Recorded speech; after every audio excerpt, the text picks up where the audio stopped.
to the Steinpunk Diaries podcast. I'm Ashley Steen, a writer, musician, keen photographer, and amateur electronic music producer and DJ. This podcast is my songbook, my art journal, my diary, a place to share unfinished work, discuss my inspirations, and explore ways to strike a balance between the two ruling houses of my life, art and fear. In each episode, I'll share new work and tell you all about what I've learned from my most recent creative adventure. These endeavours will include going on artist dates, actually listening to the records I bought, reading books that were once doomed to be ornaments, finally developing my camera film, and, among other things, re-excavating long-abandoned projects. I believe these experiences will help me to cultivate a creative practice and develop as an artist, and by sharing them publicly, I hope to connect with others who are on the same path. So, if you're ready to come with me on this strange journey, I'll see you on page 1.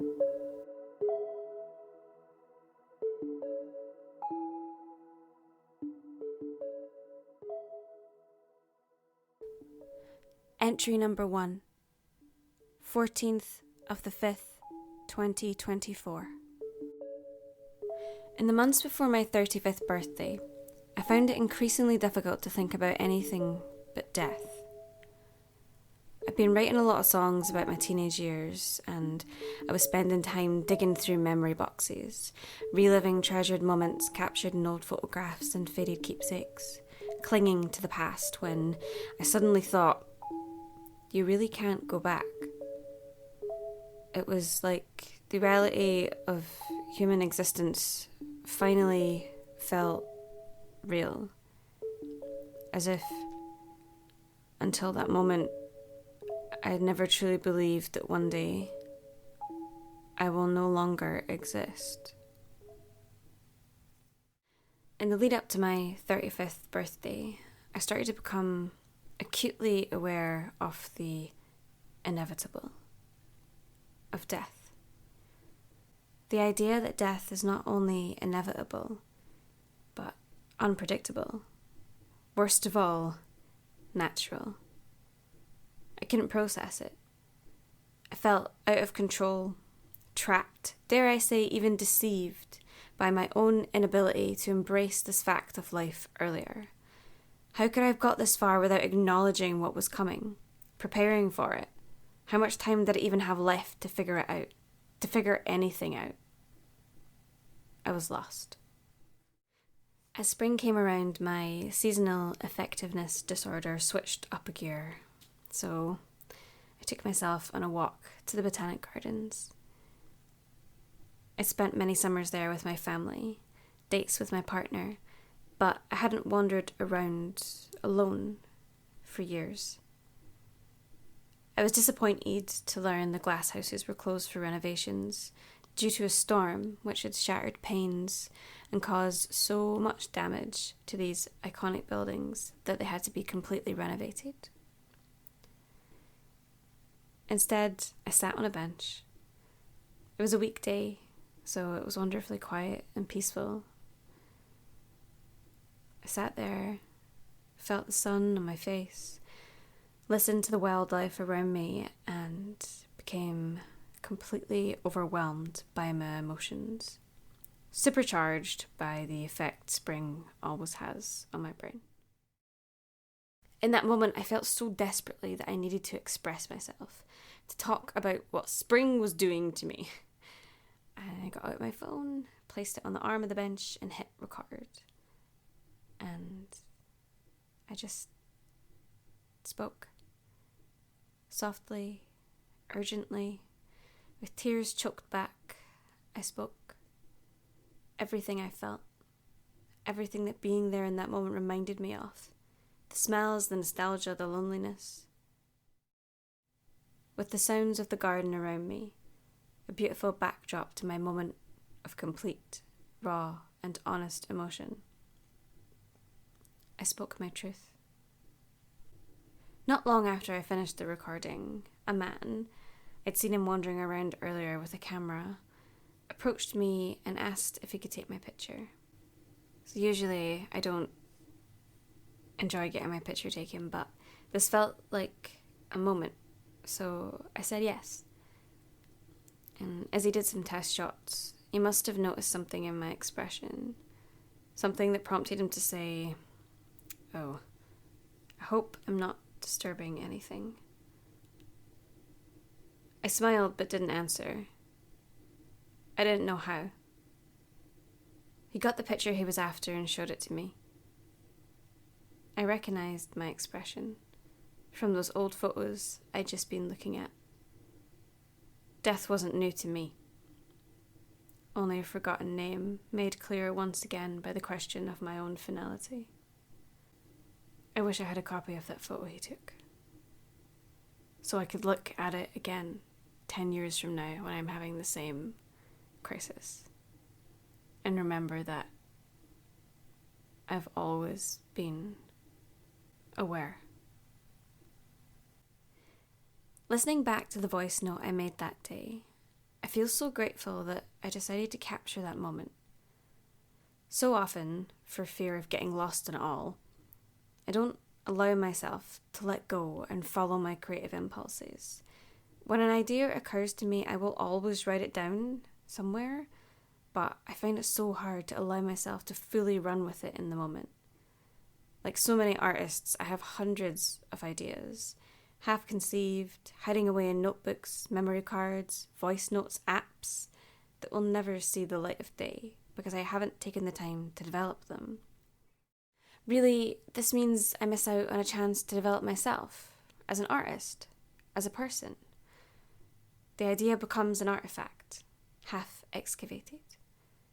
This recording was one of those artifacts. I thought about it for so long. What could I do with it? Do an EP based on the seasons with a song for each one, using field recordings and voice notes, tidy up the audio and release it as a beautiful piece of prose, make poetry out of what I said and put a beat behind it. Limitless possibilities. Instead, I did nothing. And the time passed, and here we are. A lot of the time, especially for those of us who are neurodivergent, if we don't work on an idea in the initial throes of excitement, it loses its importance to us. We might feel that, well, I don't feel that way anymore, so I won't put it out. I hate it now, so I won't finish it. But these ideas, these artifacts, serve as reminders of our past. And it's important to put them out into the world so we can let go. The feelings we had at the time, the situation we were in, we have to let it all go so we can move on and make something new.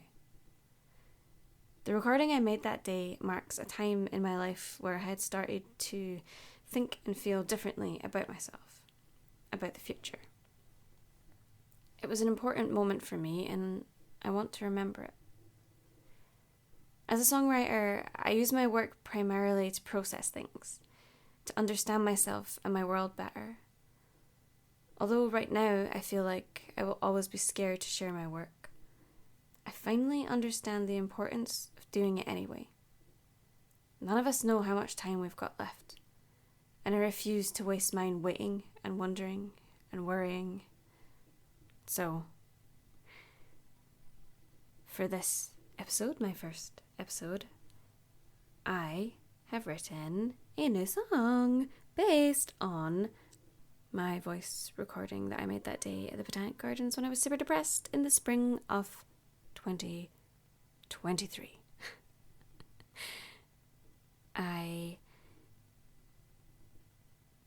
It turned out to be a very sad song. It turned out to be a very good song that I really like. Actually, it's very demo. It's not finished. And I thought it was just going to be me making something a bit fun but silly out of that voice recording. Absolutely fucking not. It's turned into an absolute heart-wrenching piece of fucking poetry for me. And it's so weird because I write so many words. When I write songs, I write loads of words and they're complicated and they're very indirect and they're very poetic and deep and all that crap. Like, they're really... I'm a wordy person. The song has, like, hardly any words in it. And I found it so hard to record parts of the vocals when I started to really realise what the song was about, and I really kind of started to figure it out, and it made me really emotional. And I think for me, that's really exciting. It's really exciting to be making something that I'm just like, oh, I'm just going to see what happens. And actually it turns out to be something that is so deeply moving for me, even if nobody else likes it. I really like it, and it means a lot to me, and I think I will actually go ahead and finish this song. So yeah, here it is for you now. This is Spring. It smells like camping with the guides when I was little. It smells like the time I'm going on walks with my gran and my sister.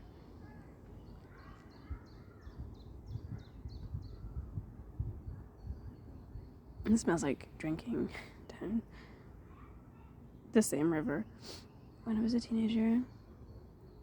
It smells like camping as a teenager.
feels different.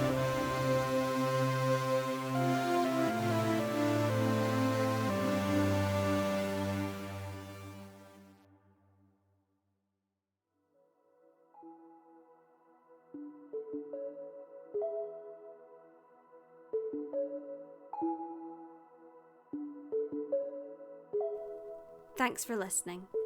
If you want to hear more of my music, you can find me under Valentine Music in all the usual places.